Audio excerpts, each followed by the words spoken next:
3 number में कह रहा है सिद्ध करे कि 1/√5 एक अपरिमेय संख्या है ना। ये सिद्ध करना है कि 1/√5 अपरिमेय संख्या है, ठीक है। तो हम लोग जो है इसको मान लेंगे उल्टा मान लेंगे। माना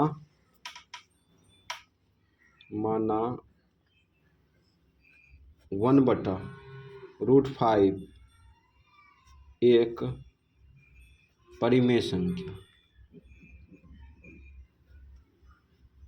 संख्या है, मान लिए। परिमेय संख्या को किस रूप में लिख सकते हैं? P/Q के। तो यहाँ लिखेंगे तब 1/√5 बराबर P/Q लिख दिए। अब शर्त लिखेंगे जहाँ P, Q नहीं बराबर 0 सहअभाज्य संख्या है। सहअभाज्य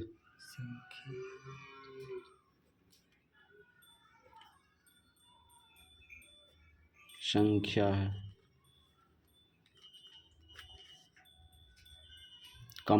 Q बराबर नहीं है 0। अब ये समीकरण को पकड़ो, ये समीकरण को पकड़ के काम करेंगे। 1/√5 बराबर P/Q। इसका हर परिमेयकरण करेंगे। हर परिमेयकरण करने का मतलब ये हुआ कि हर को अंश बटा हर के रूप में लिखना हर परिमेयकरण कहलाता है, ठीक है।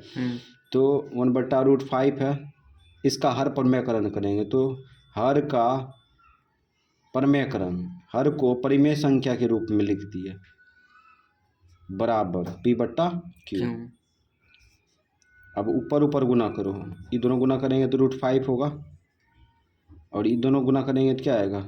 √25 होगा बराबर P/Q। तो √5 बट्टे 25 का वर्गमूल क्या होगा? 25 का वर्गमूल 5 होगा बराबर P/Q। भाग उल्टा गुना, √5 ये भाग में है, भाग उल्टा गुना कर देते हैं। P/Q गुना हो जाएगा 5, तो यहाँ पे √5 हो गया। अब बराबर हो गया 5P/Q, ठीक। अब यहाँ पे गौर करना, √5 पीछे सिद्ध किए थे अपरिमेय संख्या है ना, सिद्ध किए थे ना। और यहाँ देखो अपरिमेय संख्या है और ये देखो P और Q का मान कुछ भी लेंगे, अब मान कूट करेंगे तो ये P/Q के रूप में लिखा जाएगा ना। और P/Q के रूप में जब लिखा जाएगा तो ये परिमेय संख्या होगा ना, परिमेय संख्या। और ये अपरिमेय संख्या, इसका मतलब बायां दायां बराबर नहीं है, ठीक है। तो भाषा में भी लिख सकते हैं और शॉर्ट में लिखेंगे तो लिखेंगे चूंकि LHS बराबर RHS नहीं है, इसीलिए 1/√5 एक अपरिमेय संख्या है, ठीक है।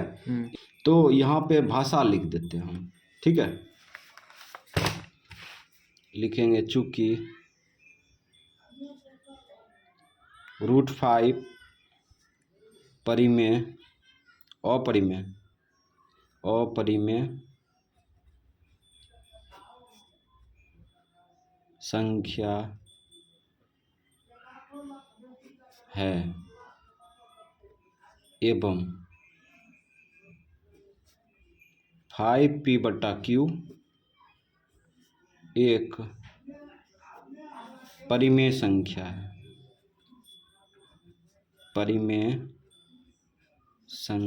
है।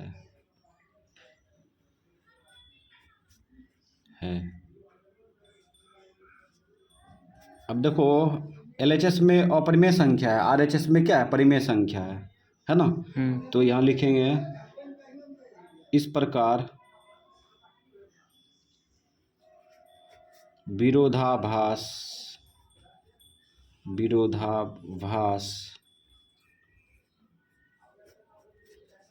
उत्पन्न हो रहा है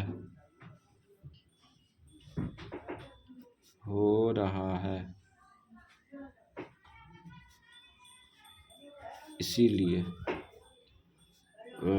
क्या है 1/√5 एक अपरिमेय संख्या है। अपरिमेय संख्या है। प्रूव्ड। इसको ऐसे बना सकता है। अगर ये भाषा ई नहीं लिखेगा, ये पॉइंट को नहीं लिखेगा, तो यहाँ पर भी लिख सकता है। चूंकि √5 अपरिमेय संख्या है एवं 5p/q एक परिमेय संख्या है ना। उसके बाद पूर्ण विराम मार देंगे, इसीलिए लिखेंगे 1/√5 एक अपरिमेय संख्या है। ठीक है। अगर भाषा नहीं लिखेगा तब देखो, या भाषा नहीं लिखेगा तो लिखेगा चूंकि LHS बराबर नहीं है RHS। ठीक है। इसीलिए 1/√5 एक अपरिमेय संख्या है। अपरिमेय संख्या है। प्रूव्ड। ऐसे भी लिख सकता है। तो 3 नंबर का दूसरा तरीका से बना रहे हैं। माना 1/√5 है ना। हाँ। √5 एक परिमेय संख्या है। परिमेय संख्या है। मान लिए। तब परिमेय संख्या को किस रूप में लिख सकते हैं? p/q के रूप में। अब शर्त लिखेंगे वही, जहाँ p, q सअभाज्य संख्या है। सअभाज्य संख्या है।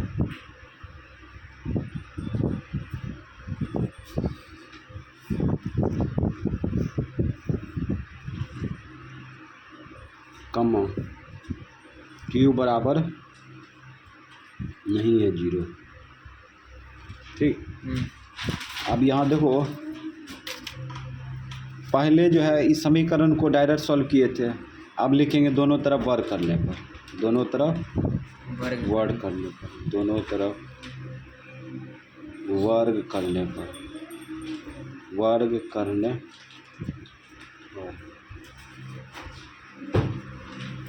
तो वर्ग करो 1/√5 का होल स्क्वायर लगाएंगे। इधर भी p/q का होल स्क्वायर हो जाएगा।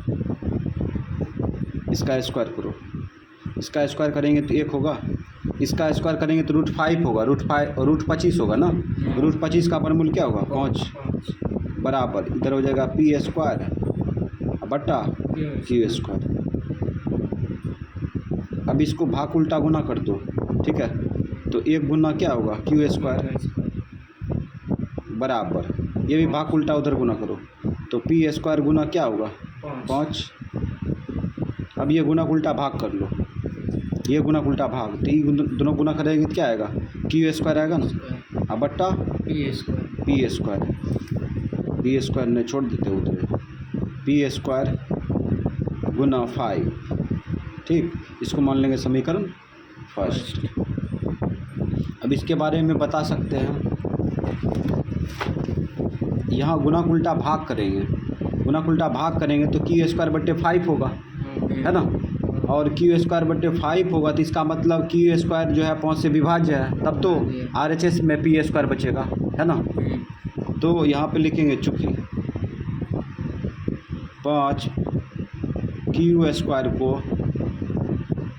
विभाजित करती है। विभाजित करती है,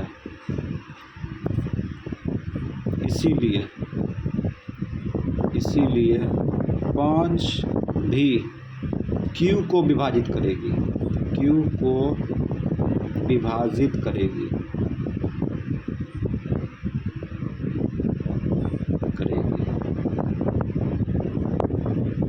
है ना। अब देखो 5 जो है 5 q को काट रहा है ना, जबकि 1 से कटना चाहिए। है ना। p बटा q क्या है, सहभाज्य संख्या है, सहभाज्य संख्या को काटेगा 1 के, इसके अलावा कोई संख्या नहीं काट सकता है। तो q को 5 से यहाँ पे काट दिए, है ना। जो बात है यहाँ पे लिख दिए, 5 क्यू स्क्वायर को विभाजित करती है। तो यहाँ पे मान लेंगे, माना q बराबर 5 के, ठीक है। माना q बराबर कितना होगा, 5 क्यू, और सॉरी q बराबर 5 के, हाँ 5 के। माना q बराबर 5 के, ठीक है। अब लिखेंगे दोनों तरफ वर्ग करने पर लिख दिए। अब इसका स्क्वायर करो, q का होल स्क्वायर बराबर 5k का होल स्क्वायर। अब इसका स्क्वायर करेंगे तो q स्क्वायर होगा, अब इसका स्क्वायर करेंगे तो 25k स्क्वायर होगा। अब q स्क्वायर की जगह पर क्या लिख सकते हैं, पीछे q स्क्वायर की जगह पर देखो क्या लिख सकते हैं, q स्क्वायर की जगह पर लिखेंगे p स्क्वायर गुना 5, p स्क्वायर गुना 5 लिख सकते हैं, ठीक है। तो यहाँ पर लिख देते हैं p स्क्वायर गुना 5 बराबर 25k स्क्वायर। अब कहेगा कि यहाँ पर q स्क्वायर था, तो p स्क्वायर गुना 5 कहाँ से आया, तो यहाँ पे लिख देंगे ना सब शर्त, समीकरण फर्स्ट से लिख दिए। अब इसको काट सकते हैं, 5 का 5 बचे 25, कट गया। तो क्या बचा, p स्क्वायर बराबर 5k स्क्वायर। अब यहाँ पर गौर करना, ये गुना उल्टा भाग करेंगे तो p स्क्वायर बटे 5 होगा ना।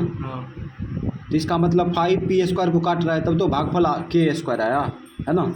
तो वही भाषा लिखेंगे, चूँकि 5 p स्क्वायर को विभाजित करती है,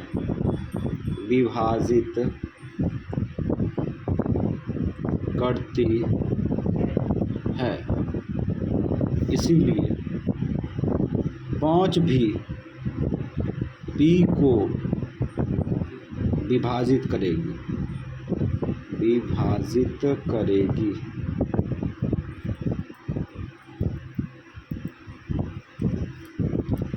इसका मतलब p और q सहभाज्य संख्या था, और यहाँ पर जो है वह दोनों किससे कट रहा है, 5 से भी कट रहा है, डाइवर्ट हो चुका है। p और q डाइवर्ट हो गया, ठीक है। वह 1 से कटना चाहिए, लेकिन यहाँ 5 से कट रहा है। तो इसका मतलब वो अपरिमेय संख्या 1/√5 क्या है, अपरिमेय संख्या है, तब तो वो 5 से कट रहा है। किससे कट रहा है, 5 से कट रहा है। तो यहाँ पे लिखेंगे चूँकि 1 के अलावा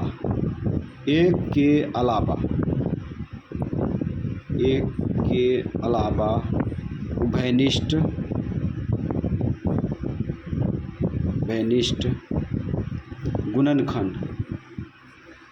गुणनखंड क्या है, 5 है। 1 के अलावा गुणनखंड, उभयनिष्ठ गुणनखंड 5 है ना। तो 1 के अलावा उभयनिष्ठ गुणनखंड 5 आ जाएगा, तो वह सहभाज्य संख्या होगा, नहीं होगा, है ना। इसीलिए 1/√5 क्या है, एक अपरिमेय संख्या है,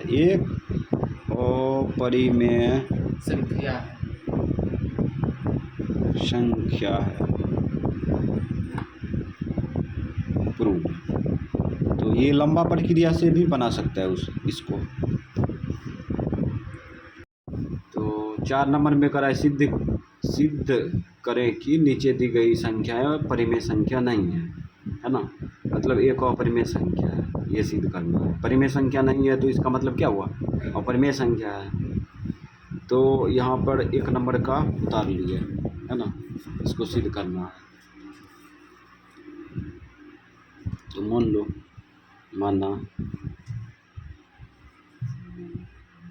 6/1/√3 एक परिमेय संख्या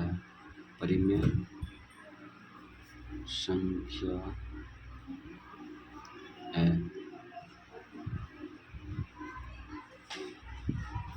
तब परिमेय संख्या को किस रूप में लिख सकते हैं? P बटा Q P बटा Q के रूप में। शर्त भी लिख देंगे, जहाँ P, Q, P, Q सह-अभाज्य संख्या है, सह-अभाज्य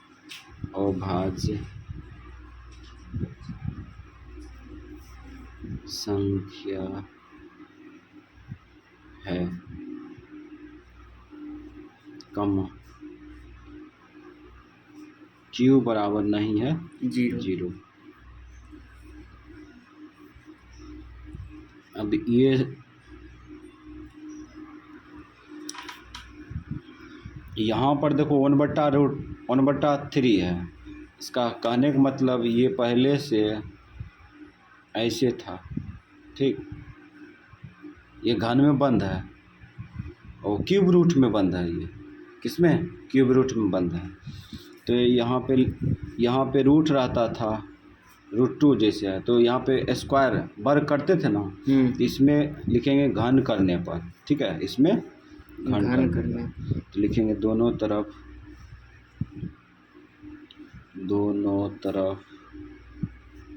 घन करने पर, दोनों तरफ वह घन करेंगे तो घन कर लो, तो यहाँ हो जाएगा 6 1/3। घन करेंगे तो अब पर की ब्रैकेट लगेगा,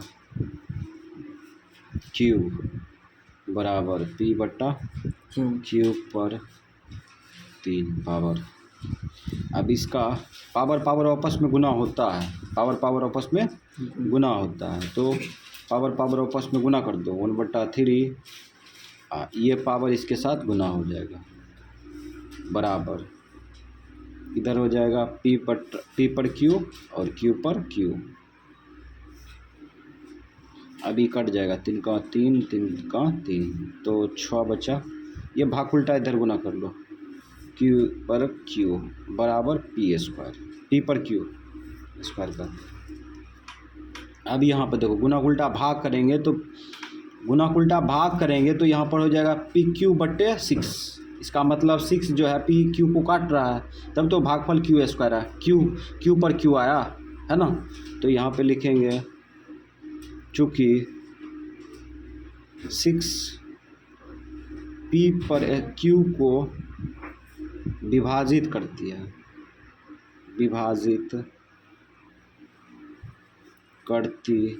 है, इसीलिए 6 भी किसको? P को विभाजित करेगी।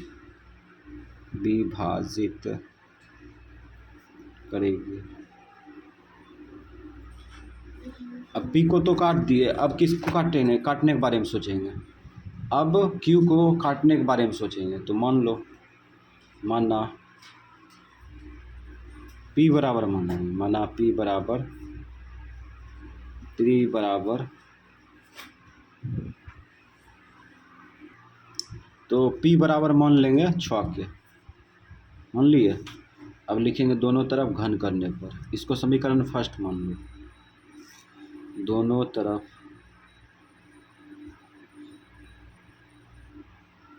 घन करने पर,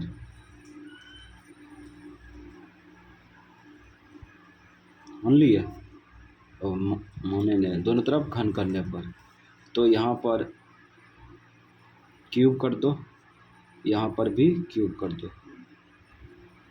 इसका क्यूब करेंगे तो PQ होगा, P पर Q बराबर, इसका क्यूब करेंगे तो 6 गुना 6 3 बार, तो 216 होगा। कितना?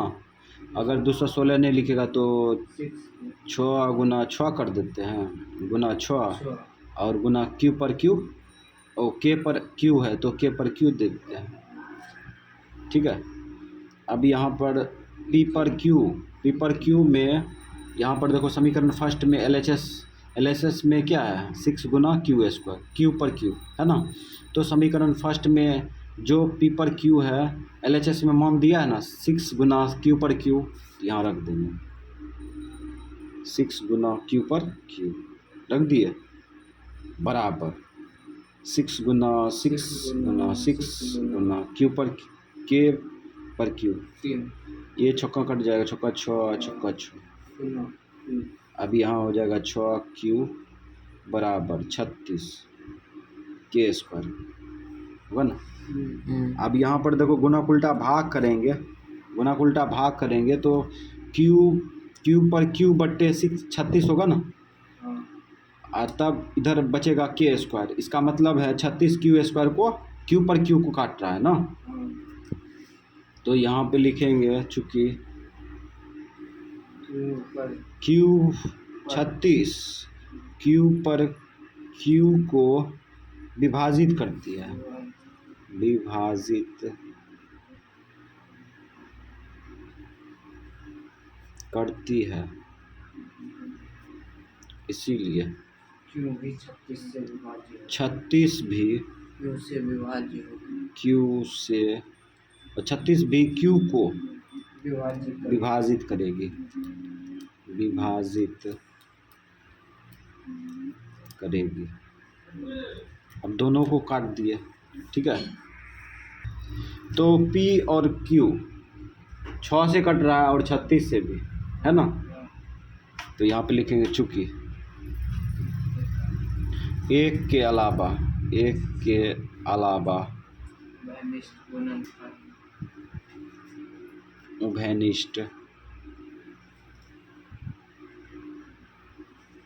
उभयनिष्ठ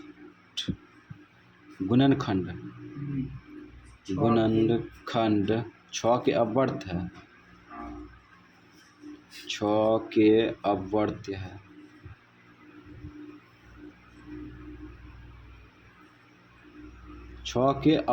है।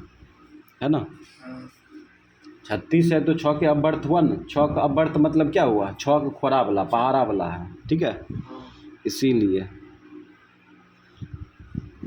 क्या था 6⁻⁴ एक परिमेय संख्या नहीं है, परिमेय संख्या नहीं है।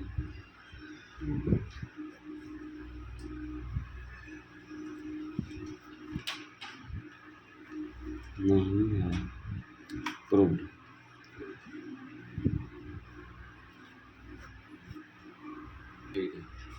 तो 4 को रोमन अक्षर 2 सॉल्व कर रहे हैं, ठीक है। तो उसी प्रकार से मान लो, माना 3√3 एक परिमेय संख्या है, परिमेय संख्या है मान लिए। तब P/Q के रूप में लिख सकते हैं। तब 3√3 बराबर लिख सकते हैं P/Q। शर्त लिखेंगे जहाँ P,Q सह अभाज्य संख्या है, Q बराबर नहीं है 0। उसके बाद कमा Q बराबर नहीं है 0, ठीक। अब देखो इसको शॉर्टकट बना देते हैं, डिटेल में भी बना सकता है, शॉर्टकट बनाते हैं।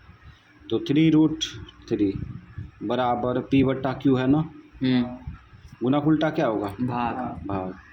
तो यहाँ पर हो जाएगा P/Q, ये गुना उल्टा भाग हो जाएगा तो 3 नीचे लटकेगा। तो यहाँ पे हो जाएगा √3 बराबर P/3√3Q, ठीक है। अब यहाँ पर समझना, ये अपरिमेय संख्या है ना, पीछे साबित किए थे। √3 एक अपरिमेय संख्या है। और यहाँ देखो P और Q सहवास संख्या है ना। अब P और Q का मान कुछ भी लेंगे, रख देंगे तो ये P/Q के रूप में लिखा जाएगा ना। लिखा जाएगा तो ई P/Q परिमेय संख्या होगा, इधर हो गया अपरिमेय संख्या, ठीक है। तो अपरिमेय संख्या इधर है और दाहिना में क्या है, परिमेय है। तो बात कुछ विरोधाभास उत्पन्न कर रहा है ना।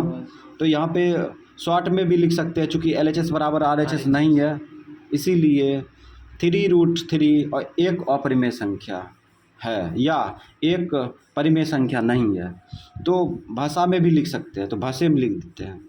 चूँकि √3 एक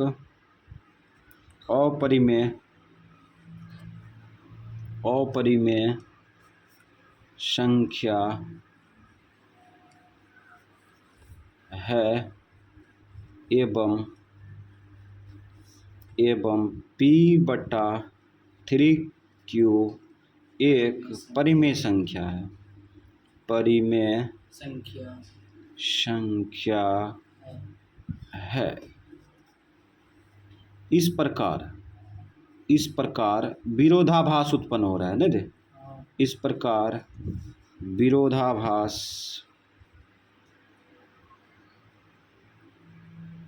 उत्पन्न हो रहा है, या प्रतीत, इस बार प्रतीत लिख देते, विरोधाभास प्रतीत हो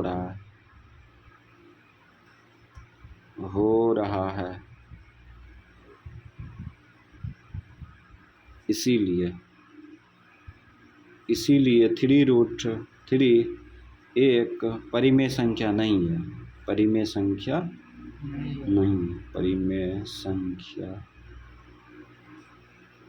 नहीं है। प्रूव्ड।